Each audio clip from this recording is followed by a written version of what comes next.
पास चले आओ, मुझे तुम्हारा अच्छा मन चाहिए। मन, इसीलिए फूल को कहते हैं सुमन। फूल को क्या कहते हैं? सुमन। सु माने अच्छा। प्रभु को तुम्हारे वस्त्र देखो, दो तरह के कैमरे होते हैं गुरुजी। एक कैमरा ऐसा होता है, चाहे तुम्हारे भीतर कितना भी टूटा हुआ है उससे कोई मतलब नहीं, लेकिन ऊपर जितनी चमक दमक रहेगी वो फोटो खींच के आपको पेश कर देगा। एक कैमरा तो वो है। और एक कैमरा है कि चाहे ऊपर से तुम कितने सजे समरे हो, लेकिन ऊपर से कोई मतलब नहीं, उनको भीतर से मतलब है, जिसको एक्सरा कहते हैं।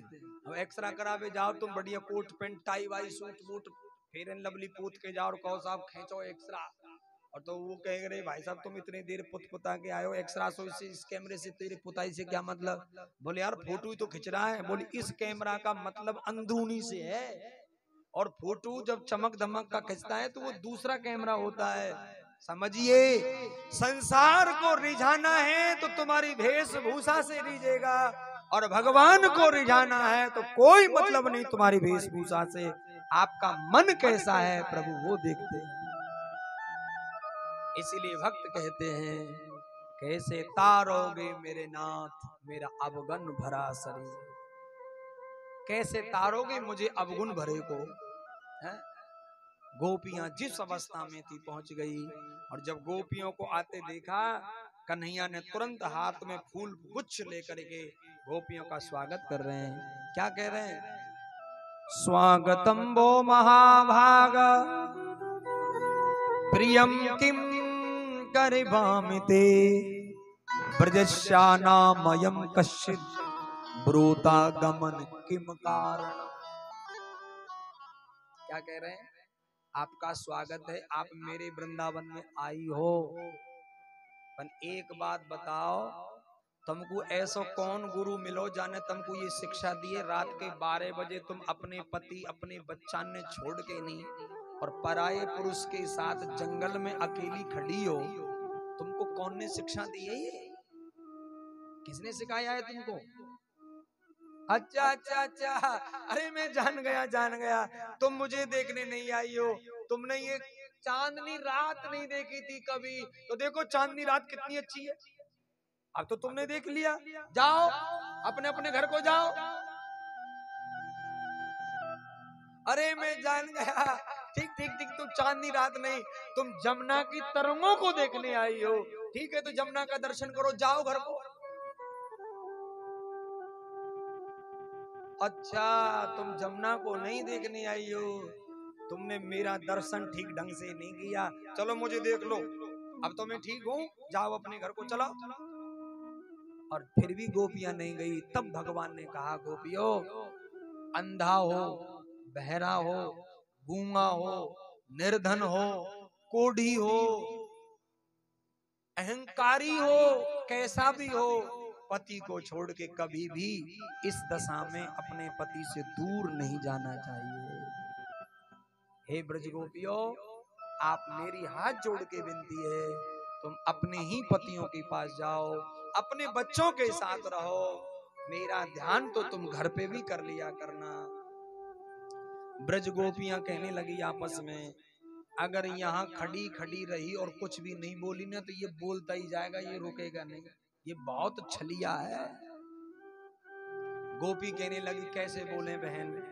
बंसी बजा के इसी ने तो हमें बुलाया है, और बुलाने के बाद यही हमसे पूछता है कि ब्रूतन गमन के कारण, क्या तुम्हारे घर पे कोई संकट आ गया? क्या तुम्हारे घर में कोई लड़ाई हो गई? तुम क्यों आई हो रात के 12 बजे? अब ब्रज गोपियां बोली, अब क्या बताएं इसको, हम बताने को तो कुछ है ही नहीं। तब एक गोपी हिम्मत करके बोली, मैं करती हूँ इससे जवाब तलब, तुम पीछे हटो। सबरी गोपी पीछे हटाई, और वो समझदार गोपी आगे गई, और वो गोपी प्रश्न करती है प्रभु से, एक बात बता देना कन्हैया, कोई सखी अपने पति की दिन रात सेवा करती है, और यदि वो पति कहीं परदेश चला जाए, वो पत्नी ने कहा कि तुम चले जाओगे तो मैं किसकी सेवा करूंगी? वो अपनी सेवा के खातिर अपना फोटो छोड़ के चला गया, और फोटो से वो उनकी सेवा पूजा कर रही है। लेकिन कुछ दिन उपरांत वो फोटो की आरती कर रही थी, और उसी समय उसके पति आ गए। तो आपसे पूछना चाहते हैं हम लोग, क्या वो फोटो की आरती करे या असली पति को द्वार से भीतर लेके आए?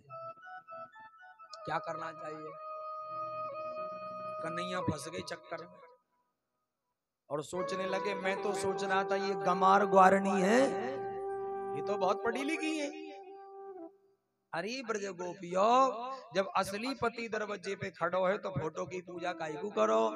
तुरंत गोपियां कहने लगी, ये जो माटी के मथुकरा जो हमारे पति बन रहे हैं पल्ले के, ये तो नकली है फोटो। असली पति तो आत्मा को परमात्मा ही है। आत्मा सो परमात्मा, परमात्मा सो परम गति। आत्मा का पति सेवल परमात्मा है, बाकी कोई नहीं है। ऐसे बर को क्या बरू, जन्म ले मर जाए, बर बरू ऐसो बरू, मेरो चूड़ो अमर हो जाए।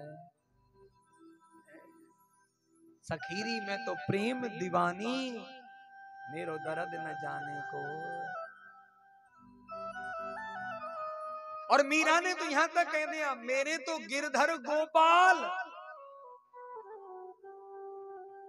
मेरे तो गिरधर गोपाल, तू जो ना कोई नहीं है मेरी दुनिया संसार में, मेरा केवल है तो ये लड्डू गोपाल जी है। और मीरा ने गोपाल जी से ही भामर पाड़ ली। एक बात और कान खोल के सुन लीजिए आप लोग, ध्यान से समझना मेरी बात को। कड़वी जरूर है लेकिन गुणकारी है। आप लोग सोचते होंगे कि भगवान का भजन गरीब करते होंगे, कान खोल के सुन लेना, ये जितने भी भगवान के भक्त में एक भी गरीब नहीं हुआ, सब एक से एक बड़े आला कमान हुए महाराज। मीराबाई के घर में क्या कमी थी भाई?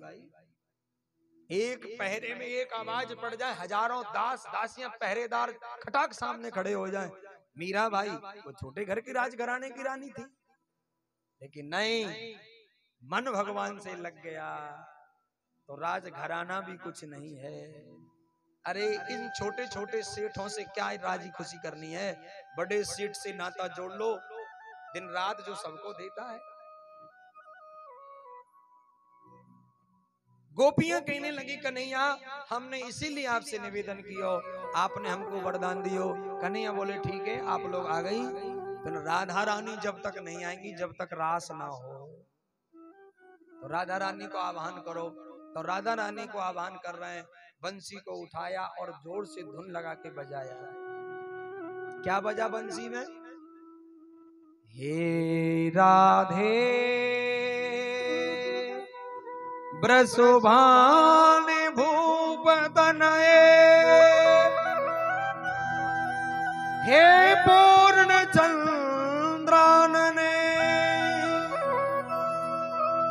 हे कांते कमनीय कोकिल रवे, वृंदावनाधीश्वरी।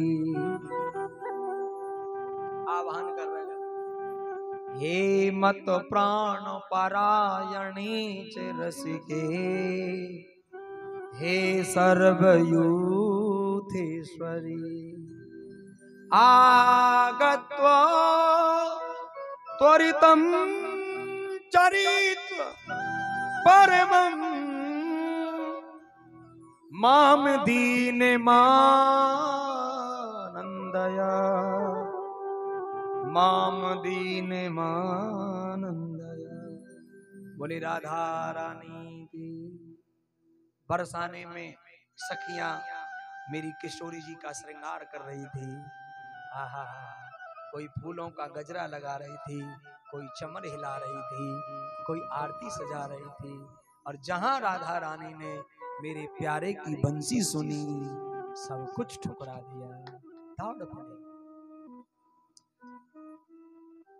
बंसी बारे सामने पलक ढाऊं तो नैन, और ना देखूं कोई और को, और ना तोई देखन दे। राधा रानी कह रही है, मैं तुमको आंखों की पलकों में बंद कर लूं, ना मैं किसी और को देखूं और ना मैं तुम्हें किसी और को देखने दूं। श्रोताओ, 16,000 सखीन के झुंड रास लीला में आए। ये तो थी मुख मुख गोपी। कौन कौन सी गोपी थी चौधरी साहब? ये गोपी वो थी दंडकारण्य की सखियां। ये 16,000 गोपियां थी अयोध्या की सखियां। ये 16,000 गोपियां थी जनकपुरी की सखियां। जब रामलला दूल्हा बन के गई थी तब ये उजक उजक के देख रही थी। एक बात कहूं माता, दूल्हा देखबे को चाह बाबान को कम है, मैयान को ज्यादा है। कोई की बारात दूल्हे की चढ़ रही हो, खिड़की खोल के यही देखें। ये का देखें गुरुजी? नू देखें हमारो सोइए हमारे तिल गयो भी तो है। प्रेम से बोलो राधे राधे। लेकिन राम ने जब देखा भी नहीं उनकी तरफ, सभी सखियां उनके ऊपर नौछावर हो गई। उन सबको राम ने वरदान दिया, राम अवतार में तो केवल एक विवाह करूंगा, लेकिन द्वापर के अंत में आ जाओ, मैं अनेक विवाह करूंगा, वहां तुमको छूट है, आ जाओ। वो सब गोपी बन गई। और तुलसीदास ने तो गोपी का अलग ही अर्थ दिया है, आइए उसको भी सुने। गो गोचर मन झालग झाई, हो गो गोचर मन झालग झाई, वो सब माया जाने भाई, वो सब माया जान आई। बोले बाल कृष्ण भगवान की जय। गोपी उसे कहते हैं, गो माने इंद्री और पी माने जिसने दमन कर लिया, वही को नाम है गोपी। भगवान ने वो समय पूरा किया, सब ब्रजांगनाएं मस्त हो गई, राधा रानी भी पधारी। और जब रास होवे लगो वृंदावन में, शंकर भगवान की समाधि खुल गई। और पार्वती की ओर देखो, नए नए लहंगा फरिया चुनरी मेहंदी लगा के छल्ला चूड़ी पहन के कहाँ जा रही है? आज तो कोई ब्याह भी ना है, 14 तारीख तक तो मल कोई महीना है, रामनवमी को सायो निकल गो, ई कौन के ब्याह में जा रही है? शंकर भगवान ने पार्वती से कहा, इधर आना। बोलो, तुम ये नए नए लाचा झेंगा फलिया कहाँ पहन के जा रही हो? अरे बोल, तुम मुझे टोको मत, तो बता जा कहाँ जा रही है, कुछ पतो तो बता लगे। बोल, मैं जा रही हूँ भगवान के रास में। रास में कहाँ है रोय? बोल, वृंदावन में। अच्छा, तो हमें भी ले चलो। बोले बाबा ने जो रास की कही, पार्वती बोली, मैं वहां औरत ही औरत जा सके, पुरुषों की नो एंट्री, बाबा लोग नहीं जा सकते। शंकर भगवान बोले, तो एक काम कर, तेरे कन तो कई जोड़ी कपड़ा है, एक लहंगा दे दे, एक अंगरखी दे दे। अब नई बहन बेटी तो कहा जाने अंगरखी कहती के में है, जाते आज तुम ब्लाउज कहो। और पहले पता है वेशभूषा कैसी, 60 पाठ के तो लहंगा है। आजकल तो महाराज 60 पाठ में एक सोई की फट जाए ब्याह की, और ऊपर से बढ़िया सी चुनरी उड़ा दो। पार्वती बोली, तो सुनो, ये लहंगा फरिया तो मैं उड़ा दूंगी, पर ये कहाँ जाएंगे? ये घोड़ा पछाड़, ये कान में तातून, ये बीछू, और ये कमंडल, ये त्रिशूल, ये मृगछाला, ये नादिया, ये कहाँ जाएंगे? क्योंकि पार्वती जानी जिद्दी है, मानवे बारो ना है कही संग। ब्यावे गयो जब देवता ने नो कही, तू ऐरावत हाथी पे बैठ जा, दूल्हे बनो है, या नादिया पे ठीक ना लगे। शंकर भगवान बोले, आज हैरावत हाथी पे बैठ जाएंगे, और इंद्र बार बार नो कहेगो तेरे ब्याह में तेरे कन बैठवे को साधन ना हो, जब मैंने ऐरावत हाथी दियो, और पीछे एक दिन ऐरावत हाथ पे बैठूंगा, दोबारा फिर मैं कुआई पे बैठ लूं। तो अपनो हाथ गंगा जी को भार, मांगी चीज नहीं ले जानी है मुझे। तो बोले बाबा नांदी आप बैठे गए। भगवान नारायण ने कहा कि ये सर्पों के श्रृंगार को उतार दे और मेरे मुकुट को ले ले। शंकर भगवान बोले मांगी चीज लेके जाएं और हमारी तुम्हारी खटपट हो गई ब्याह में, तुम न कहोगे हम तो जा रहे हैं ब्याह छोड़ के और हम फेरान पे बैठ रहे, तुम कहो तो मुकुट दो, फिर क्या होगा? अरे मांगी चीज का क्या भरोसा। शंकर भगवान ने कहा हम तो जैसे हैं जैसे ही जाएंगे। ठीक है। अब पार्वती सोच रही है कि जिद्दी है, मान व्यवहार तो है ना है, तो क्या करें? प्रभु ये श्रृंगार को उतारना पड़ेगा, औरतों का भेष बनाना पड़ेगा।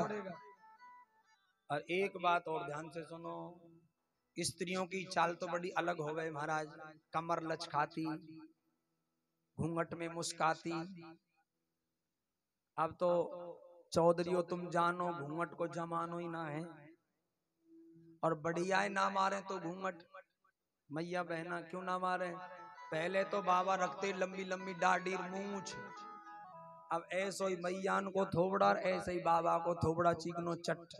अब बताओ घूंघट मारने से क्या मतलब है? तो अब घूंघट की परंपरा कहाँ है? लेकिन शंकर भगवान सज धज के और रास की ओर जा रहे हैं। आइए दो पंक्तियों से हम भी रास में सम्मिलित हों, भाव से कहो बोलिए शंकर भगवान की, बोलिए गोपेश्वर महादेव की जय।